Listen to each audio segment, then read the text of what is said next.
Hi, I'm Sierra Earle. I'm a current junior at Indiana University of Pennsylvania.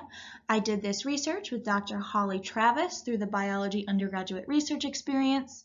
And essentially the goals of this research were to address the diatom abundance and diversity at two different locations of two different pHs, as well as two different habitat types at each location. And those habitat types were sediment and vegetation. So basically what we did was we collected 12 samples total, 6 samples from Tanoma AMD Wetlands, which had a more neutral pH of 6.63, and then 6 samples from Waterworks Conservation Area, which happened to be more acidic with a pH of 2.67. And basically we split it up and collected 3 samples of vegetation at Tanoma, 3 samples of sediment at Tanoma, and then 3 samples of each at Waterworks as well. Once said samples were collected, we dried them and prepared them to be analyzed in the scanning electron microscope.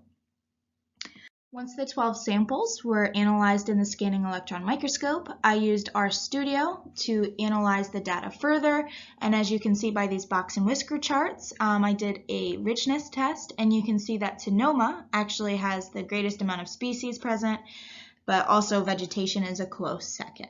As far as abundance goes, however, it is quite the opposite, and you can tell that Waterworks actually has more individuals present than Tanoma. However, you can see in both of them the trend that vegetation samples were much more preferred by individuals.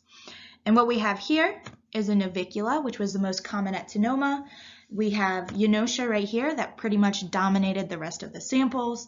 And then right here is a Pinularia, which I personally just really enjoyed finding due to the very distinct patterns and striations. As far as diversity goes, Waterworks ended up being the most diverse, and then you can also see that vegetation samples were very diverse as well. And ironically, here is a photo of me collecting a vegetation sample from Waterworks. So we could expect that this sample right here had a lot of diversity in it. In conclusion, as I said before, Waterworks Conservation Area was the most diverse and had the most individuals, even though Tanoma AMD Wetlands had the most species present and was the most rich. But overall, there is still more data to be analyzed and more tests to be run. That is in the plans for the future.